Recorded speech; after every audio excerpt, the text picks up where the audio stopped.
Bab 2398. Meledak satu kali lagi, satu. Namun, begitu kata-kata ini diucapkan, banyak apoteker yang tidak bereaksi sebelumnya memiliki konsep di benak mereka. Ternyata reiki dan cahaya keemasan yang muncul di tangga batu sebelumnya disebabkan oleh seseorang di Gunung Yaoling. Tiba-tiba ada keributan di kerumunan dan ada banyak diskusi. Banyak orang memandang ketua lembah dan Charles Chen dengan sedikit jijik. Jika orang yang baru saja berbicara itu benar dan jika dia tidak bisa menang, dia akan menggunakan metode rendahan sembarangan, maka dua kultivasi obat kekuatan kuat ini benar-benar tidak tahu malu. Semuanya, orang ini hanya berbicara omong kosong, dengan sengaja mendiskreditkan apoteke lembah Dewa Obat dan wilayah utara. Kalian jangan mempercayainya. Charles Chen mengerutkan kening. Saat memurnikan obat, peledakan adalah hal yang biasa. Terlebih lagi, selama penilaian, pil dewa sangat halus dan lebih mudah untuk diledakkan. Terlepas dari perbuatan itu dilakukan wilayah utara atau muridku, aku tidak akan mengeluh. Ya, aku setuju dengan ketua asosiasi Chen. Ketua lembah Su pun langsung setuju. Bahkan jika anjingku Immanuel Su yang terkena ledakan, aku masih tidak punya pendapat. Apoteker masih harus mengandalkan kekuatannya untuk berbicara, jangan sembarangan mengatakan benar dan salah. Sangat sulit untuk masuk ke tingkat yang lebih tinggi jika memiliki pemikiran sekecil itu. Aku juga menyarankan teman seiman ini untuk berhenti dan tidak merusak keharmonisan antara para kultivasi obat. Kuart Lu melihat pemandangan ini dan mencibir, tetapi dia tidak berbicara. Sebuah transmisi suara keluar dan tak lama kemudian terdengar suara ejekan dari bawah. Hehe, dua orang ini benar-benar munafik, menjijikkan dan berani merasa bahwa bukan murid mereka sendiri yang baru saja terkena peledakan. Jika kamu melakukan hal yang buruk, kamu akan dihukum cepat atau lambat. Jangan berpura-pura, nanti akan disambar petir. Suara-suara ini membuat kerumunan yang sedikit lebih tenang tiba-tiba tertawa dan berisik. Lancang. Ketua lembah Su dan Charles Chen sangat marah hingga dada mereka naik turun. Keduanya bekerja di perjamuan apoteker, orang-orang yang selalu menyendiri dan tidak pernah diprovokasi secara terbuka. Tidak peduli siapapun kamu, aku bisa memberitahumu lagi, bahkan jika muridku yang terpengaruh oleh peledakan itu, aku tidak memiliki keluhan. Aku juga sama. Kedua tuan besar saat ini mengucapkan janji mereka. Lihat itu, sepertinya itu akan terjadi peledakan lagi.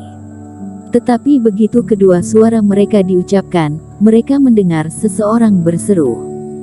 Semua orang berhenti berbicara saat ini dan semua mata mereka tertuju pada tangga batu Gunung Yaoling. Raut wajah ketua lembah berubah pada saat yang sama. Karena ramalan mereka seolah menjadi kenyataan, karena di antara ketiga sosok itu, tungku obat di depan apoteker di tengah tiba-tiba meledak dengan reiki yang mengejutkan. Apa yang sedang kamu lakukan? Di tangga batu, ekspresi Benedict Ling dan Immanuel Su berubah drastis. Mereka tidak menyangka bahwa Eric Qin yang mereka kira sedang melakukan pemurnian obat, ternyata bermain-main dengan peledakan. Apalagi kekuatan peledakan, Eric Qin lebih kuat dari keduanya dan datang lebih cepat. Melihat seluruh tungku obat meledak terbuka, kecemerlangan emas menyerupai matahari muncul, tumbuh semakin besar di antara ketiga orang itu. Kehampaan yang bergejolak terus bergetar dan reiki bergejolak yang tak terhitung jumlahnya melesat ke segala arah. Keduanya tidak bisa dipercaya. Kamu sudah gila. Benedict Ling hampir gila. Sebelumnya, mereka berdua meledakkan itu, tidak segila Eric Qin. Salah satunya adalah bahwa kekuatan ledakannya tidak begitu keras dan yang lainnya adalah bahwa tujuan mereka meledakkan adalah untuk menyerang Eric Qin. Dan sekarang tungku obat buatan Eric Qin adalah yang pertama menyerang dirinya sendiri. Dalam hal ini, bukankah Eric Qin akan dieliminasi terlebih dahulu? Apa yang dia pikirkan? Tepat ketika Benedict Ling tidak mengerti hal ini, dia melihat Eric Kin tersenyum acuh pada dirinya sendiri dan Immanuel Su, dan sesaat sebelum tungku obat benar-benar meledak, dia terbang ke tangga batu berikutnya dengan cepat. Bukankah kalian suka peledakan? Aku juga akan memberimu mainan untuk dimainkan. Kamu sudah lama selesai membuat pil dewa dan kamu sengaja tinggal di sini untuk membuat peledakan. Pada saat ini, kedua orang itu rasanya tiba-tiba kehilangan jiwa mereka. Jika mereka bertiga dibombardir oleh Reiki ini secara bersamaan, Eric Kin pasti akan tersingkir terlebih dahulu dan keduanya masih memiliki kesempatan. Namun, sekarang setelah Eric Kin keluar dari langkah ini, semua yang muncul dari Reiki tidak akan terpengaruh oleh Eric Kin. Inilah sebabnya mengapa Benedict Ling memberitahu Immanuel Su bahwa ini adalah kesempatan terakhir mereka. Dia telah menyempurnakan pil mujarab hanya untuk menipu mereka. Tidak. Hanya dalam raungan Benedict Ling yang enggan dan wajah jelek Aquala Su. Tungku obat, yang telah membengkak hingga batasnya, meledak dalam sekejap. Baang! Reiki yang ganas itu hilang dalam sekejap dan tungku obat langsung meledak menjadi abu terbang. Kali ini di Gunung Yaoling, kumpulan cahaya yang terbentuk lebih memesona dari sebelumnya. Tidak tahu seberapa jauh, semua orang di platform tinggi tidak bisa menahan untuk menyipitkan mata mereka, bahkan menutupi mata mereka dengan tangan mereka. Cahaya Reiki membumbung ke angkasa, lalu perlahan meredup. Ketika semua orang melihat lagi, mereka hanya melihat satu dari tiga orang asli di atas tangga batu dan dua lainnya menghilang dalam ledakan. Siapa yang tersisa? Benedict Ling atau Immanuel Su, atau orang misterius itu? Setiap orang juga memiliki tebakan yang berbeda, tidak peduli siapapun itu, orang ini adalah satu-satunya pemenang di Gunung Yaoling kali ini. Melihat Immanuel Su dan lainnya menghilang tanpa jejak, Eric Kin menggelengkan kepalanya. Haha, mantap sekali Eric Kin. Sebenarnya, aku merasa jika kamu tidak naik ke tangga batu ini dan pergi ke ruang memurnikan obat, itu juga sudah cukup untuk menghentikan ledakan. Iblis Fu tertawa. Keduanya sebelumnya tidak memiliki pemahaman yang akurat tentang ketahanan ruang memurnikan obat. Bagaimanapun, peran teknik giok ini adalah untuk memurnikan obat dan tidak ada yang akan kurang kerjaan dan mengambil pedang Qingtong untuk menebas ruang memurnikan obat itu. Tetapi karena mereka mengetahui tentang ruang memurnikan obat, mereka mungkin berasal dari apoteker tingkat santo obat dan kultivator di atas alam fase penilaian. Keduanya telah menentukan bahwa ruang memurnikan obat ini, teksturnya pasti tidak kalah dengan barang dewa, bahkan bisa lebih tinggi. Tapi setelah mendengar ini, Eric Kin mau tidak mau memberikan tatapan kosong pada Iblis Fu.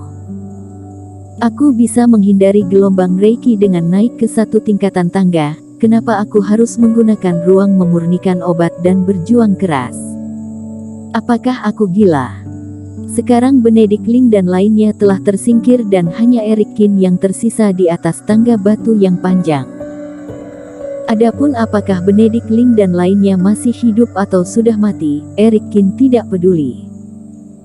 Jika kedua orang ini mati, mereka akan diberi ganjaran atas kejahatan mereka, tidak bisa menyalahkan orang lain. Terlebih lagi, apa yang membuat Eric Kin merasa terkejut? Tepat setelah menaiki tangga batu tingkat ini, 5 buah spiritual pencerahan di tangannya semuanya dipulihkan sepenuhnya. Buah spiritual pencerahan, setelah apoteker naik setiap langkah, beberapa aura akan dipulihkan, saat sampai ke lantai 50, itu akan benar-benar penuh. Dengan kata lain, saat ini dia telah naik ke lantai 50.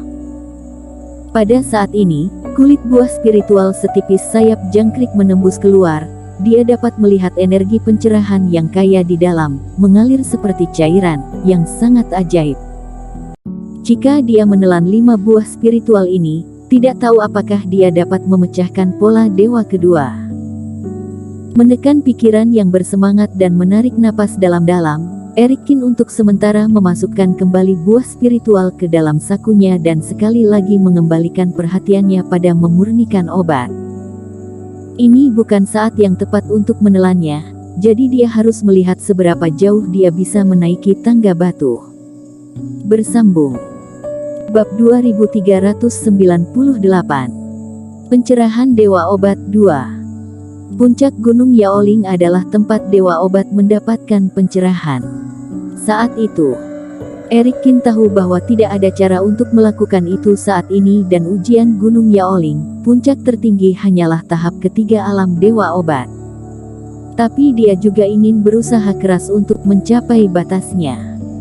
Selanjutnya, Erikin sendirian dan terus mendaki. Setengah jam kemudian, Erikin berhenti di tangga batu. Meskipun dia merasa masih ada energi lebih, Erikin tidak bisa lagi bergerak maju. Tangga batu di atas benar-benar batu ilusi dan tidak bisa diinjak. Jelas, akhir dari penilaian Gunung Yaoling adalah Dewa Obat dan dia berhenti di sini saat ini. Kilauan cahaya keemasan bersinar, menutupi Erikin, menaburkan awan emas di sekujur tubuhnya. Pada saat ini, Erikin adalah satu-satunya keberadaan di Gunung Yaoling yang berdiri. Bermandikan cahaya keemasan, di mata semua kultivator di luar gunung, dia sama memesonanya dengan Dewa Obat sejati yang masih hidup. Setelah itu, kecemerlangan menghilang dan Erikin juga menghilang di tangga batu. Ya Tuhan, itu telah mendapatkan persetujuan cahaya emas Gunung Yaoling. Apoteker ini tampaknya telah mencapai tingkat batu yang sangat tinggi. Penilaian akhirnya berakhir, tetapi minat para apoteker tidak hilang. Aku tidak tahu apakah dia telah sampai di ujung. Aku mendengar bahwa ujung Gunung Yaoling tidak berada di puncak gunung. Dia muncul dari Gunung Yaoling. Sepertinya aku belum pernah mendengar ada orang yang berjalan ke lantai itu. Seharusnya tidak mungkin. Aku tidak tertarik pada orang tua lainnya. Aku hanya ingin tahu siapa orang yang berhasil ini. Di platform tinggi, semua orang semakin menantikannya. Ketika Gunung Yaoling ditutup, semuanya akan terlihat. Orang yang berhasil ini juga akan muncul ke permukaan. Kemana cahaya keemasan ini membawaku? Setelah tangga batu menghilang, Erikin sadar kembali dan muncul dalam awan kabut. Melihat sekeliling, jantung Erikin melonjak. Di kakinya, ada lapisan tangga batu, yang telah menyebar ke titik tengah gunung. Dan di atasnya, tidak ada tangga batu setengah tingkat lagi. Tempat dia berada saat ini adalah puncak Gunung Yaoling. Di depannya, ada sosok emas dengan punggung menghadapnya. Di puncak Gunung Yunwu, aku tiba di tempat penerahan Dewa Obat tingkat 9 saat itu. Erikin juga sedikit terkejut. Tanpa diduga, cahaya keemasan akan membawa dirinya ke tempat seperti itu. Setelah bertahun-tahun, kamu adalah junior ke-9 di sini. Tepat setelah bereaksi terhadap posisi itu, sosok emas di depannya tiba-tiba berbicara, dengan nada sedih. Aku hormat pada senior. Erikin memberi hormat. Apakah orang yang ada di hadapannya adalah roh sisa yang ditinggalkan Dewa Obat ataukah transformasi arwah gunung, sudah melewati puluhan ribu tahun, cukup untuk menjadi senior. Kamu tidak harus bersikap sopan. Sebenarnya, aku memindahkanmu ke sini, kamu harusnya sedikit terkejut. Sosok emas itu masih berbicara dengan membelakangi Erikin. Lagi pula, jika kamu lulus penilaian Gunung Yaoling, kamu akan dihadiahi energi pencerahan dan kemudian kamu akan langsung meninggalkan Gunung Yaoling, tetapi kamu berbeda dengan mereka. Karena aku telah mencapai akhir penilaian, kata Erikin. Ya, aku hanya akan muncul pada saat itu. Identitasku adalah jiwa yang ditinggalkan oleh Dewa Obat dan tujuannya adalah untuk mewariskan tradisinya. 8 junior sebelum kamu akhirnya menyembah di bawahku dan menjadi muridku dari berbagai dunia, jadi aku ingin bertanya padamu sekarang apakah kamu ingin menjadi murid ke-9? Saat berbicara, sosok emas itu perlahan menoleh. Tetapi tidak seperti imajinasi Erikin, sosok ini tidak memiliki wajah dan seluruh wajahnya sangat datar, hanya cahaya keemasan yang mengalir melaluinya. Dan yang membuat Erikin kaget adalah begitu dia menemukan obat master, dia akan menerima dirinya sebagai murid. Namun, sosok emas ini tidak menunggu jawaban Erikin dan terus berbicara. Sifat aku lugas dan aku suka bicara ke intinya, jadi mari katakan langsung. Kamu dapat mencapai puncak penilaian langkah batu, yang membuktikan bahwa kamu memiliki bakat dewa obat, tetapi itu masih belum cukup untuk menjadi muridku dan itu tidak cukup untuk mengejar dunia yang lebih tinggi. Itulah mengapa dewa juga meninggalkanmu sebuah hadiah besar. Hanya setelah kamu berguru denganku, kamu dapat memiliki kekuatan di luar jangkauan orang lain. Aku bisa membuat bakatmu menjadi kenyataan dalam waktu yang sangat singkat, sehingga kamu memiliki cukup masa hidup dan energi untuk mengejar alam yang lebih tinggi. Dewa obat memiliki 8 peringkat, 9 peringkat dan bahkan melampaui aku untuk mencapai tingkatan santo obat. Sosok emas itu berbicara lebih cepat dan lebih cepat lagi, dia mengangkat tangannya dan menggeseknya ke arah kekosongan di bawah. Seolah meniup debu, awan di bawah menghilang di antara gelombang dewa obat. Mata Erikin menembus awan yang tersebar, dia bisa melihat banyak kultivator di bawah, duduk dengan bersila di kehampaan. Kebanyakan dari mereka adalah apoteker yang belum pernah dia temui, tetapi di depan, ada juga orang yang pernah ia temui seperti Nicholas Peng, Owen dan Benedict Ling dan Immanuel Su. Hanya saja semua orang memejamkan mata saat ini, seolah-olah sedang tidur. Selain itu, mereka disandingkan menjadi satu bagian, seperti benda, di luar setiap tubuh, memancarkan kecemerlangan yang samar. Erikin sedikit terkejut, dia berpikir bahwa Nicholas Peng dan yang lainnya telah meninggalkan area ini setelah keluar, tetapi mereka masih tertinggal di sini. Apakah kamu melihat apoteker ini? Kata sosok emas itu. Orang-orang ini adalah semua apoteker yang mengikuti ujian Gunung Yaoling. Tapi mereka pikir mereka akan dipindahkan dari tempat itu jika mereka menghancurkan giok, tetapi kenyataannya, mereka semua tinggal di Gunung Yaoling. Senior bilang itu hadiah besar untukku. Erikin mengerutkan kening. Dia tiba-tiba mendapat firasat buruk. Sosok emas pertama-tama mengatakan bahwa ia dapat dengan cepat mencapai dewa obat, sebuah alam yang sulit dicapai oleh seorang apoteker di dunia dewa dan kemudian menunjukkan apoteker ini yang tampaknya sedang tidur. Tampaknya ada beberapa hubungan antara keduanya. Ya, kamu sangat pintar. Faktanya, tidak satu pun dari 9 orang yang dipilih oleh dewa itu bodoh. Sosok emas itu sepertinya melihat melalui pikiran Erikin dan mengangguk dan berkata, apakah orang-orang ini terlihat seperti pil dewa, atau buah peri? Pupil mata Erikin tiba-tiba menyusut. Kamu tidak perlu kaget atau gugup. Ini adalah kebenaran kejam dari daratan ini. Hanya saja orang lain suka membuat kemajuan secara bertahap, tetapi aku langsung buka-bukaan denganmu. Dewa dapat berkultivasi ke dewa obat dan bahkan berhasil melewati fase penilaian. Apakah kamu pikir itu hanya mengandalkan kekuatan sendiri? Sosok emas itu membalikkan tangannya di punggungnya dan menyapu apoteker ini dengan kepala tertunduk, dengan nada dingin. Seorang kultivator, terus terang, itu pernah menjadi manusia fana. Seorang manusia ingin memahami kebenaran pergerakan langit, memahami misteri alam semesta, melepaskan diri dari dunia dan mencapai jalan abadi. Waktu hidup ini terlalu singkat, begitu singkat sehingga dirimu bahkan memilih salah satu dari mereka, sulit untuk akhirnya memahami puncaknya. Dan aku menjalani setengah hidupku dan menemukan bahwa cara terbaik untuk memperbaiki diri dengan cepat adalah dengan menelan dan menyerap. Suara sosok emas itu dingin dan aura emas di wajah terdistorsi, seolah tersenyum. Setiap apoteker memiliki beberapa kekuatan dan kelemahan daripada yang lain. Jika aku dapat menelan dan menyerap kekuatan dan kekuatan setiap orang, maka aku akan hidup untuk kehidupan yang tak terhitung jumlahnya dalam sekejap. Mengandalkan menelan orang lain untuk meningkatkan diri dengan cepat. Erikin mengerutkan kening. Bersambung.